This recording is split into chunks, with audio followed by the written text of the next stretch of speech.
मित्रांनो, लिसन टू री ॲप्लिकेशन तुम्हाला सर्व प्रकारचे स्पर्धा परीक्षांसाठी आवश्यक असणारे ऑडिओ बुक्स, ऑडिओ नोट्स आणि इतर मटेरियल देखील उपलब्ध करून देते. 2. युरोपीय वसाहतवाद 2.1 वसाहतवाद अर्थ आणि स्वरूप 2.2 वसाहतवाद 2.2.1 उदयाची कारणे 2.2.2 परिणाम 2.3 युरोपीय वसाहतवाद 2.3.1 अमेरिका 2.3.2 ऑस्ट्रेलिया आणि न्यूझीलंड 2.3.3 आशिया 2.3.4 आफ्रिका. प्रगत देशाने आपल्या सामर्थ्याच्या बळावर एखादा भूप्रदेश ताब्यात घेऊन त्यावर आपले राज्य स्थापन करणे या प्रक्रियेला वसाहतवाद असे म्हणतात. वसाहतवाद हा साम्राज्यवादाचा एक प्रकार आहे. इंग्लंड, फ्रान्स, पोर्तुगाल, स्पेन इत्यादी देशांनी अमेरिका, ऑस्ट्रेलिया, आशिया आणि आफ्रिका या खंडातील देशांवर कब्जा करून तेथे आपल्या वसाहती स्थापन केल्या. भारत ही इंग्लंडची वसाहत होती. वसाहतीमधील कच्चा माल आपल्या देशात नेऊन पक्क्या मालासाठी वसाहतींचा बाजारपेठ म्हणून उपयोग करणे हे वसाहतवादाचे प्रमुख लक्षण आहे.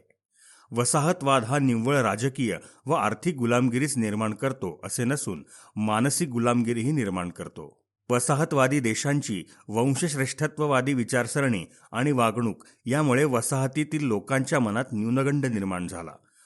त्यांना स्वतःच्या संस्कृती आणि इतिहासाबद्दल कमीपणा वाटायला लागला. त्यांचा आत्मविश्वास नष्ट झाला. इंग्लंडने एका शतकात एवढा साम्राज्य विस्तार केला की त्यांच्या साम्राज्यावरील सूर्य मावळतही नव्हता असे म्हटले जाऊ लागले. जगातील आशिया, आफ्रिका, अमेरिका आणि ऑस्ट्रेलिया या 4 खंडात ब्रिटिशांचे साम्राज्य विस्तारले होते. 15व्या शतकात युरोपात व्यापारी क्रांती घडून आली. युरोपीय दर्यावर्दींनी नव्या जलमार्गांचा शोध लावल्यानंतर पारंपरिक व्यापार पद्धतींमध्ये बदल घडून आला. या युरोपीय व्यापाऱ्यांनी जगभरात आपले पाय रोवायला सुरुवात केली. 2.1 वसाहतवाद अर्थ आणि स्वरूप धाडसी कृत्ये करणे, कीर्ती संपादन करणे, अज्ञात भूमीचा शोध घेणे, धर्माचा प्रसार करणे, सोन्याच्या खाणींचा शोध घेणे अशा विविध कारणांनी युरोपीय लोक जगभर पोहोचले. पुढे व्यापार वाढत गेला आणि युरोपीय राष्ट्रांमध्ये एका नव्या स्पर्धेचा उदय झाला. युरोपीय व्यापारी जिथे जिथे गेले तिथे तिथे त्यांनी वसाहती स्थापन केल्या. त्या वसाहतींमध्ये स्वतःचे आर्थिक, सामाजिक, राजकीय वर्चस्व प्रस्थापित करण्यासाठी स्पर्धा सुरू झाली. युरोपीय लोक अमेरिका, ऑस्ट्रेलिया, न्यूझीलंड येथे गेले. तेथे त्यांना राहण्यास अनुकूल हवामान होते. आशिया खंडात त्यांना हवामानाशी जुळवून घेणे अवघड गेले. हवामान अनुकूल असो किंवा नसो, युरोपीय लोकांनी स्थानिकांना हुसकावून लावले. वसाहतींमधील स्थानिक लोकांचे मानसिक खच्चीकरण करण्यात इंग्रज, डच, पोर्तुगीज, फ्रेंच यांनी पुढाकार घेतला. 19व्या शतकाच्या उत्तरार्धात इंग्लंडचा व्यापार औद्योगिक क्रांतीमुळे भरभराटीस आला होता. आरमारी सामर्थ्याच्या जोरावर इंग्लंडने आशिया आणि आफ्रिका खंडातील राष्ट्रांवर आपले वर्चस्व प्रस्थापित केले. व्यापारातून अतिरिक्त नफा, अतिरिक्त नफ्याची गुंतवणूक, गुंतवणुकीसाठी वसाहत आणि वसाहतींशी व्यापार, त्यातून नफा अशी ही साखळी होती. इंग्लंडप्रमाणेच फ्रान्स, बेल्जियम, इटली आणि जर्मनी हे देशही वसाहती स्थापन करण्यात आघाडीवर होते. 2.2 वसाहतवाद 2.2.1 उदयाची कारणे औद्योगिक क्रांती औद्योगिक क्रांतीमुळे वसाहतवादाला चालना मिळाली. आधुनिक यंत्रांमुळे उत्पादनात प्रचंड वाढ झाली. देशांतर्गत बाजारपेठेत सगळे उत्पादन खपणे शक्य नव्हते. अतिरिक्त उत्पादन खपवण्यासाठी नव्या बाजारपेठांची गरज होती. यासाठी हक्काची बाजारपेठ आणि हुकमी वर्चस्व आवश्यक होते. कच्च्या मालाची गरज व्यापारी स्पर्धेत अन्य स्पर्धक राष्ट्रांपेक्षा स्वतःच्या मालाचा उत्पादन खर्च कमी ठेवणे आवश्यक होते. स्वतःची मक्तेदारी निर्माण करण्याची आवश्यकता, मालाचा उत्पादन खर्च कमी व्हावा म्हणून कच्चा माल स्वस्त किमतीत मिळवणे गरजेचे होते. त्यासाठी वसाहतींवर निर्विवाद वर्चस्व प्रस्थापित करणे युरोपातील राष्ट्रांना आवश्यक होते. अतिरिक्त भांडवलाची गुंतवणूक औद्योगिक क्रांतीनंतर युरोपातील भांडवलदार वर्ग अधिकच श्रीमंत झाला. अतिरिक्त भांडवल गुंतवण्यासाठी त्याने सुरक्षित बाजारपेठांचा शोध घ्यायला सुरुवात केली. त्या दृष्टीने आर्थिकदृष्ट्या अप्रगत वसाहतींमधील बाजारपेठ अधिक सुरक्षित होती. अतिरिक्त भांडवलाने वसाहतवादाच्या उदयाला आणि विकासाला चालना दिली. आमचे असेच ऑडिओ लेक्चर ऐकत राहण्यासाठी तुम्ही या ऑडिओसोबतच्या लिंकवर क्लिक करून प्ले स्टोअरवरून आपले ॲप्लिकेशन डाउनलोड करू शकता. खनिज साठे. आशिया आफ्रिका खंडातील देशांमध्ये सोने, हिरे, चांदी, कोळसा यांचे नैसर्गिक साठे मोठ्या प्रमाणावर होते. त्यामुळे युरोपमधील व्यापाऱ्यांना आशिया आफ्रिकेतील प्रदेशांचे आकर्षण होते. भौगोलिक महत्त्व. आशिया आफ्रिका खंडातील काही प्रदेश भौगोलिकदृष्ट्या मोक्याच्या स्थानावर आहेत हे युरोपीय राष्ट्रांच्या लक्षात आले. अशा प्रदेशांपैकी Malta, Gibraltar, Aden, Singapore, Andaman Nicobar यांसारखे प्रदेश इंग्लंडने स्वतःच्या वर्चस्वाखाली आणले. मजुरांची उपलब्धता. युरोपीय व्यापाऱ्यांना मोठ्या प्रमाणावर आणि स्वस्तात मजूर मिळवण्याची गरज होती. ही गरज वसाहतींमधून भागली. यातूनच पुढे गुलामांचा व्यापार वाढीस लागला. वंशश्रेष्ठत्वाची कल्पना. आफ्रिका आणि आशिया खंडातील जनतेला सुसंस्कृत करण्याची जबाबदारी आपणावर आहे अशी भूमिका युरोपीय वसाहतवाद्यांनी घेतली. या भूमिकेतून ख्रिस्ती धर्माच्या प्रसाराला चालना दिली गेली. यातूनच वसाहतवाद अधिक वाढीस लागला. 2.2.2 परिणाम. आशिया व आफ्रिका या खंडातील लोकांचे आर्थिक शोषण करण्यात आले. वसाहतीतील लोकांनी त्यांचे स्वातंत्र्य गमावले. आर्थिक शोषणाची परिणती स्थानिक लोक दरिद्री होण्यात झाली. वसाहतवादाच्या विघातक परिणामांच्या जोडीला वसाहतींमध्ये काही विधायक गोष्टी घडल्या. वसाहतींमध्ये राजकीय, सामाजिक, आर्थिक, शैक्षणिक जागृती झाली. लोकशाही पद्धत आणि त्यातील स्वातंत्र्य, समता, बंधुता यासारख्या आधुनिक जीवनमूल्यांचा त्यांना परिचय झाला. कायद्याचे राज्य, न्यायव्यवस्था, सर्वांसाठी शिक्षण यासारखे विचार पुढे आले. आपले प्रश्न आपणच सोडवायचे हा विचार पुढे आला. त्यामुळे वसाहतींमधून स्वातंत्र्याची चळवळ उदयाला आली. 2.3 युरोपीय वसाहतवाद. 2.3.1 अमेरिका. अमेरिकेतील वसाहतवादाचा अभ्यास करताना आपल्याला असे लक्षात येते की या काळात बलाढ्य युरोपीय राष्ट्रांनी अन्य दुर्बल राष्ट्रांवर आपले प्रभुत्व स्थापून वसाहतींना राजकीय गुलामगिरीत ढकलले. वसाहतवादी युरोपीय स्थलांतरितांनी अमेरिका खंडातील मूळ रहिवाशांच्या जमिनी बळकावून प्रसंगी त्यांची कत्तल केली. मेक्सिको आणि पेरू देशातील स्थानिकांची राज्ये नष्ट केली. त्यांच्यावर गुलामगिरी लादली. युरोपीय राष्ट्रांमध्ये वसाहती स्थापन करण्याची स्पर्धा सुरू झाल्यानंतर पोर्तुगाल आणि स्पेन या देशांनी त्यात पुढाकार घेतला आणि स्पेनने मेक्सिको ताब्यात घेतले. तेथे त्यांना सोन्याचे साठे सापडले. अमेरिकेच्या भूमीवर ऊस आणि तंबाखू पिकवण्यासाठी स्पॅनिश लोकांनी आफ्रिकेतून गुलाम आणले. पेरू, मेक्सिको आणि व्हेनेझुएला येथे सोन्या चांदीचे साठे सापडताच स्पेनने शेतीपेक्षा सोने मिळवण्यावर लक्ष केंद्रित केले. त्यांनी दक्षिण अमेरिकेमध्ये संपूर्ण किनारपट्टीवर प्रभुत्व स्थापन केले. दक्षिण किनाऱ्यावरील फ्लोरिडा ते कॅलिफोर्नियाचा प्रदेश स्पॅनिश लोकांनी ताब्यात घेतला. तेथे त्यांनी अमेरिकेतील रेड इंडियन लोक आणि आफ्रिकेतून आणलेले गुलाम यांच्याकडून शेती करून घ्यायला सुरुवात केली. शेतीबरोबर खाणीमधून अफाट खनिज संपत्ती त्यांच्या हाती लागली. स्पेनने या भागात आपला कारभार सुरळीत चालवण्यासाठी गव्हर्नर नेमले. स्पेनचा राजा हा या वसाहतींचा सर्वोच्च सत्ताधीश होता. काउन्सिल ऑफ द इंडीज या संघटनेद्वारे सत्ता राबवण्यात येऊ लागली. ही काउन्सिल वसाहतींमधील व्यापारही सांभाळत होती. या वसाहतींमधून कच्चा माल स्पेनला नेला जाई. त्यापासून बनवलेला पक्का माल स्पेनमधून वसाहतींच्या बाजारपेठेत विक्रीसाठी आणला जाई. या प्रदेशातील सोने आणि चांदीच्या व्यापारात राजाला मोठा नफा मिळत असे. स्पेनची भरभराट पाहून इंग्लंड, हॉलंड आणि फ्रान्स यांनीही अमेरिका खंडात आपल्या वसाहती स्थापण्यास सुरुवात केली. इंग्लंडची राणी एलिझाबेथ पहिली हिच्या काळात सागरी मोहिमांना प्रोत्साहन मिळाले. तसेच वसाहती स्थापन करण्यास प्राधान्य दिले गेले. राणी एलिझाबेथ पहिली हिच्या काळात व्यापारी नफ्याच्या जोडीने स्वराष्ट्राचे हित हे उद्दिष्ट वसाहतवादाला जोडले गेले. इसवी सन 1496 मध्ये जॉन कॅबट याला इंग्लंडने अमेरिकन भूमीवर वसाहती स्थापन करण्याची परवानगी दिली. त्याने उत्तर अमेरिकेत इंग्लंडचे बस्तान बसवले. इसवी सन 1607 मध्ये जेम्स नदीच्या काठावर ब्रिटिशांनी जेम्सटाऊन ही वसाहत उभारली. तिला पुढे व्हर्जिनिया असे नाव देण्यात आले. पुढील काळात उत्तर अमेरिकेतील पूर्व किनारी प्रदेशात न्यू इंग्लंडपासून ते कॅरोलिनापर्यंत इंग्रजांच्या वसाहती स्थापन झाल्या. इंग्लंडने वसाहतींची अधिकच नाकेबंदी करण्याचे धोरण आखले. यातूनच जलवाहतुकीसंबंधीचा कायदा केला गेला. या कायद्यान्वये मालाची वाहतूक करण्याची मक्तेदारी फक्त इंग्लंडमधील कंपन्यांना मिळाली. 1765च्या कायद्यानुसार महत्त्वाच्या वस्तूंवर स्टॅम्प ड्युटी भरणे इंग्लंडने बंधनकारक केले.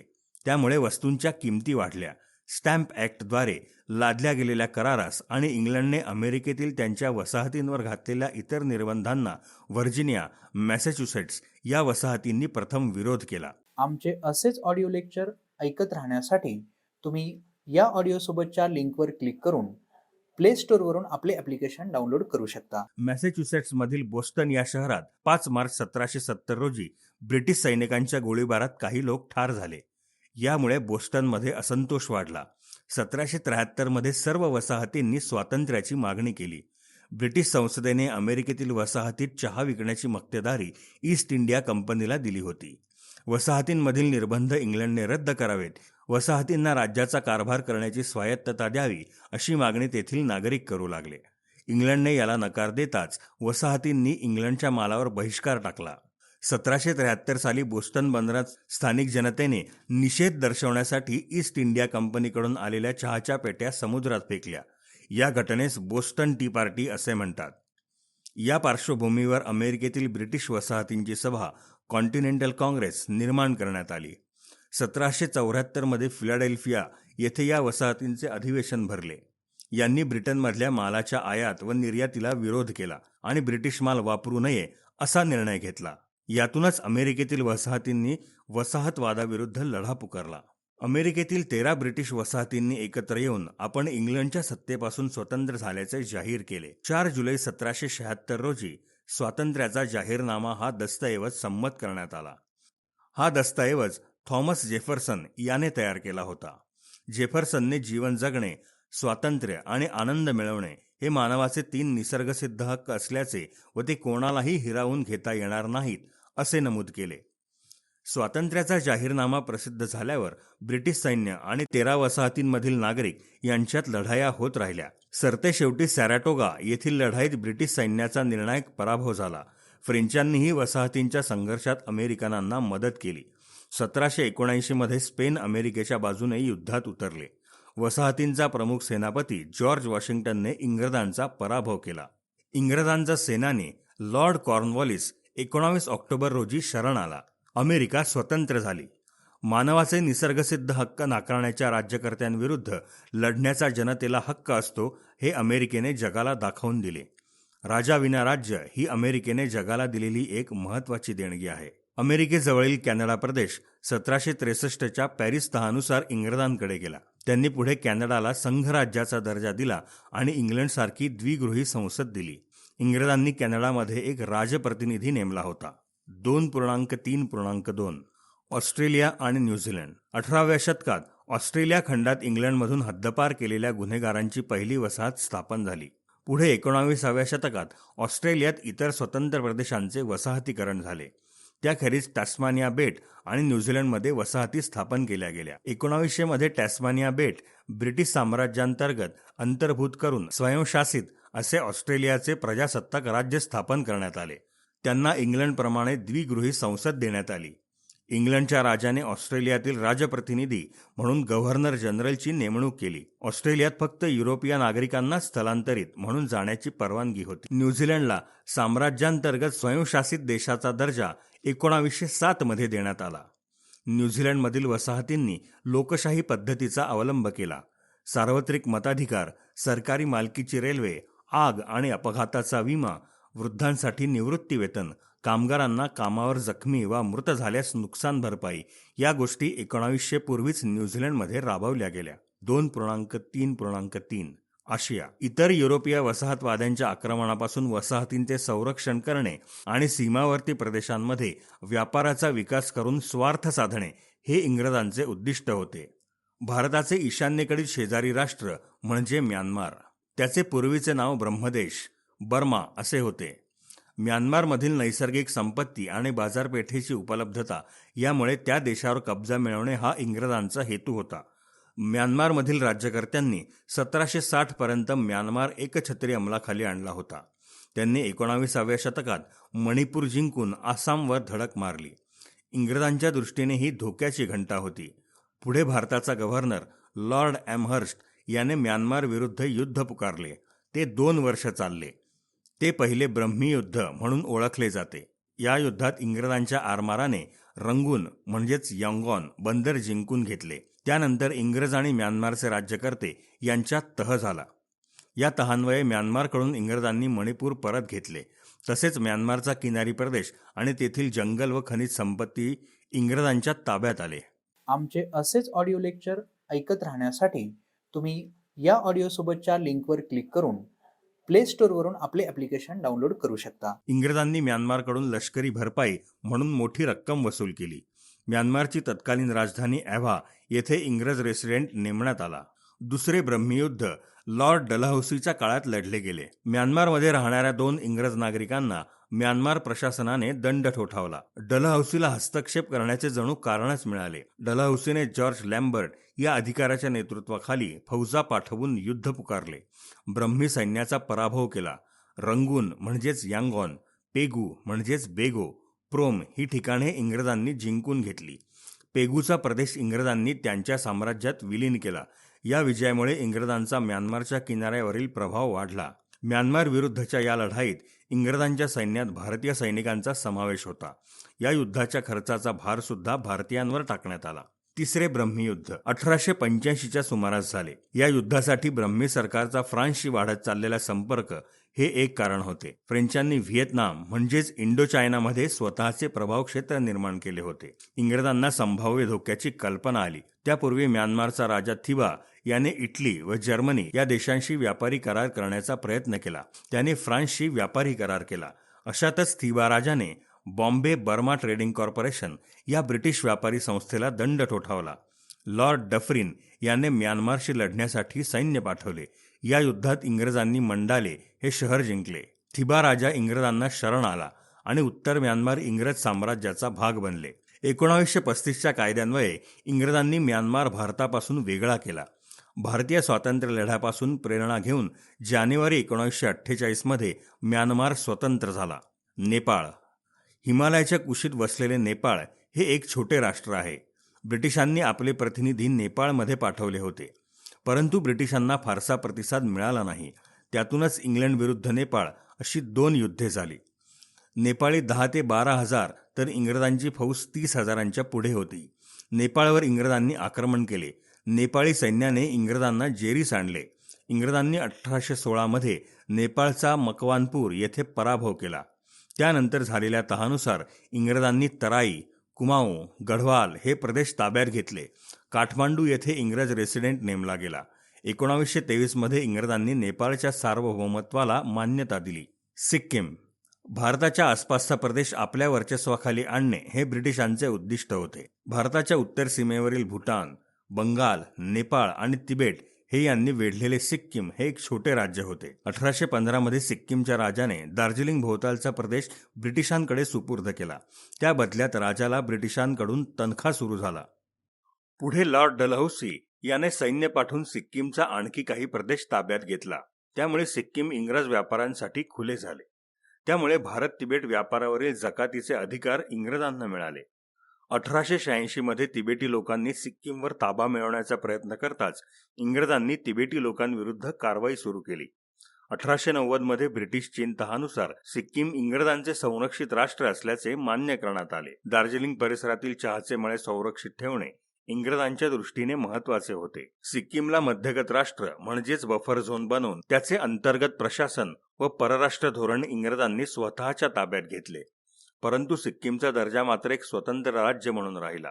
1975मध्ये सिक्कीमच्या जनतेने भारतीय संघराज्यात सामील होण्याच्या बाजूने मतदान केले आणि त्यानुसार सिक्कीमला भारतीय संघराज्यात घटक राज्याचा दर्जा मिळाला. भूतान. भारताच्या उत्तर सीमा भागात आणि सिक्कीमच्या पूर्वेला भूतान हा देश आहे. या प्रदेशाचे भौगोलिक आणि व्यापारी महत्त्व जाणून वॉरन हेस्टिंग्ज याने भूतानशी मैत्रीचे संबंध प्रस्थापित केले. त्यामुळे बंगाल ते तिबेट हा भूतानच्या प्रदेशातून जाणारा व्यापारी मार्ग खुला झाला. 1841मध्ये ॲश्ले एडल याने भूतान विरुद्ध आक्रमक पवित्रा घेतला. 1865मध्ये भूतान विरुद्ध इंग्रज असे युद्ध झाले. त्यानुसार झालेल्या तहानुसार भूतानने जिंकून घेतलेले प्रदेश ब्रिटिशांच्या हवाली करणे आणि त्या मोबदल्यात ब्रिटिशांनी भूतानच्या राजाला वार्षिक तनखा देणे या 2 गोष्टी ठरवल्या गेल्या. 1910च्या तहानुसार भूतानच्या राजाने संरक्षण व परराष्ट्र धोरणाचे अधिकार इंग्रजांना दिले. इंग्रजांनी भूटानच्या अंतर्गत कारभारात ढवळाढवळ न करण्याचे मान्य केले. आमचे असेच ऑडिओ लेक्चर ऐकत राहण्यासाठी तुम्ही या ऑडिओसोबतच्या लिंकवर क्लिक करून प्ले स्टोअरवरून आपले ॲप्लिकेशन डाउनलोड करू शकता. 8 ऑगस्ट 1949 रोजी भारत आणि भूटान यांच्यामध्ये झालेल्या करारान्वये भूटानचे परराष्ट्र धोरण आणि संरक्षणासंबंधीची धोरणे यामध्ये भारताची भूमिका सल्लागार राष्ट्राची आहे. तिबेटचा प्रदेश दलाई लामांच्या प्रभावाखाली होता. रशियाला अटकाव करणे आणि स्वतःचा व्यापार वाढवणे यासाठी तिबेटच्या प्रदेशावर इंग्रजांची नजर होती. लॉर्ड कर्झनच्या काळात इंग्रजांच्या फौजा तिबेटच्या राजधानीत म्हणजे ल्हासापर्यंत पोहोचल्या. 1907 मध्ये इंग्लंड व रशिया झालेल्या करारानुसार तिबेटमधील चीनच्या वर्चस्वाला तत्वतः मान्यता देण्यात आली. त्यामुळे चीनला पुढील काळात तिबेटवर संपूर्ण वर्चस्व प्रस्थापित करण्यास वाव मिळाला. 2.3.4 आफ्रिका. आशिया खंडाप्रमाणेच आफ्रिका खंडातही युरोपीय प्रवासी पोहोचले. घनदाट जंगले, विस्तीर्ण सरोवरे, दलदल आणि वाळवंटे यांनी युक्त असणारा आफ्रिकेचा परिसर युरोपीय लोकांसाठी अनोळखी होता. बेल्जियमचा राजा दुसरा लिओपोल्ड याने कांगोंवर वर्चस्व मिळवले होते. त्याने 1876 मध्ये ब्रुसेल्स येथे एक परिषद भरवली.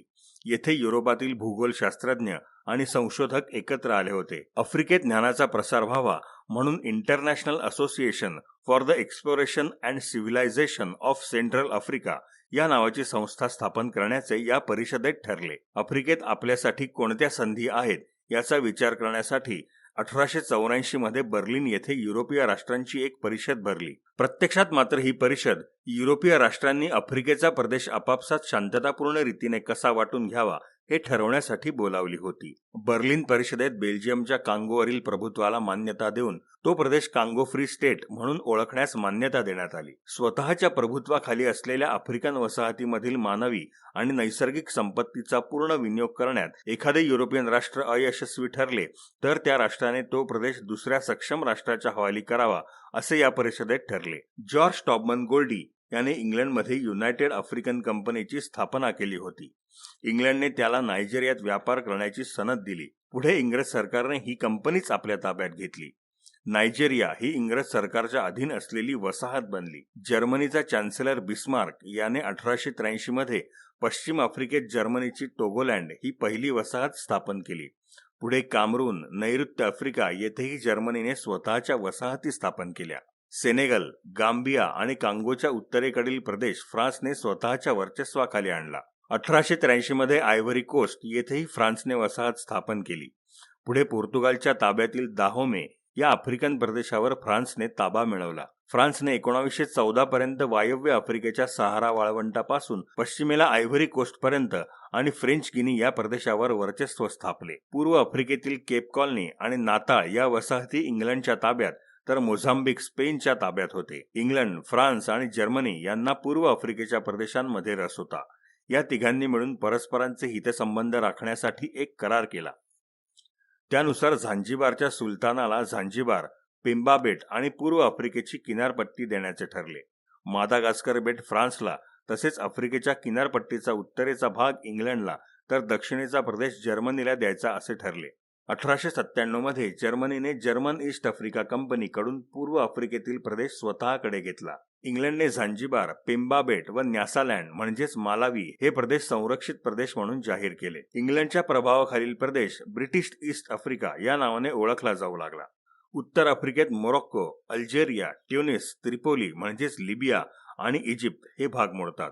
फ्रान्सने 1830 मध्ये अल्जेरियावर प्रभुत्व निर्माण केले होते. ट्युनिसवर इटली, फ्रान्स आणि इंग्लंडचे लक्ष होते. या संघर्षात फ्रान्सने बाजी मारून तुर्की सुलतानाकडून ट्युनिस जिंकून घेतले. पुढे फ्रान्सने मोरोक्को ताब्यात घेतले. इटलीने त्रिपोली, सायरेनिका जिंकून घेतले. इजिप्तच्या भूमीत इंग्लंड आणि फ्रान्स दोघांनाही रस होता. इंग्रजांनी अलेक्झांड्रिया ते कैरोवर रेल्वे मार्ग बांधला. भूमध्य समुद्र व तांबडा समुद्र जोडण्यासाठी सुएझचा कालवा फ्रेंच अधिकारी फर्डिनंड डी लेसेप्स याच्या देखरेखीखाली खोदला. सुरुवातीला हा सर्व खर्च इजिप्त करत होता. सुएझ कालव्याचा खर्च एवढा वाढला की इजिप्तला त्याच्यासाठी कर्ज घ्यावे लागले. कर्जावरचे व्याजही फेडता येईना म्हणून सुएझ कालवा कंपनीचे समभाग शेअर्स विक्रीसाठी काढले गेले. इंग्लंडने यातील समभागांचा काही भाग विकत घेतला. यामुळे सुएझ कालव्यावर इंग्लंडचे वर्चस्व निर्माण झाले. पुढे 1922 मध्ये इजिप्त स्वतंत्र झाला. सुदान हा इजिप्तच्या दक्षिणेकडील देश इजिप्तचा मांडलिक होता. इजिप्तवरील वर्चस्वाच्या आधारे इंग्लंडने सुदानवरही हक्क सांगितला. सुदानमधील स्थानिक सत्तांनी या गोष्टीस विरोध केला. आपले सैन्य सुदानमध्ये विना अडथळा नेण्याची सोय व्हावी म्हणून इंग्लंडने युगांडा ते सुदानपर्यंतचा रेल्वेमार्ग तयार करण्यास सुरुवात केली. नाईल नदी इजिप्तची जीवनदायिनी होती. तिचा उगम सुदानमध्ये असल्यामुळे सुदानवर ताबा मिळवणे इंग्लंडच्या दृष्टीने महत्त्वाचे होते. फ्रान्सने सुदानवरील इंग्लंडच्या हक्कास मान्यता दिली. त्या बदल्यात पश्चिम आफ्रिकेत स्वतःला काही सवलती घेतल्या. स्थानिक जनतेचा विरोध लक्षात न घेता शस्त्रास्त्रांच्या बळावर इंग्लंडने सुदानवर वर्चस्व प्रस्थापित केले. आफ्रिकेच्या दक्षिण भागात केप कॉलनी व नाताळ या भागांवर ब्रिटिशांचे वर्चस्व होते, तर ऑरेंज फ्री स्टेट व ट्रान्सवाल या प्रदेशांवर डच लोकांचे वर्चस्व होते. जोहान्सबर्ग येथे सोन्याच्या खाणी सापडल्यानंतर युरोपातील राष्ट्रे या भागाकडे आकर्षित झाली. 1909 पर्यंत दक्षिण आफ्रिकेतील आपल्या वर्चस्वाखाली वसाहतींचे एकत्रीकरण करून त्यास युनियन ऑफ साऊथ आफ्रिका असे नाव इंग्लंडने दिले. याच काळात पोर्तुगालने अंगोलाच्या भागात आपले वर्चस्व निर्माण केले. गिनी कोस्टमधील काही बेटे, मोरोक्कोचा काही भाग स्पेनच्या वर्चस्वाखाली आले. आतापर्यंत युरोपीय वसाहतवादाच्या इतिहासाचा आढावा आपण घेतला. पुढील भागात आपण युरोपीय वसाहतवादाचा भारतावरील प्रभाव या विषयाची माहिती घेणार आहोत. लिसन टू ॲप्लिकेशन तुम्हाला सर्व स्पर्धा परीक्षांसाठी आवश्यक असणारी ऑडिओ नोट्स, ऑडिओ बुक्स आणि इतर मटेरियल देखील उपलब्ध करून देते. चला तर मित्रांनो, भेटूयात पुढच्या लेक्चरमध्ये. तोपर्यंत धन्यवाद.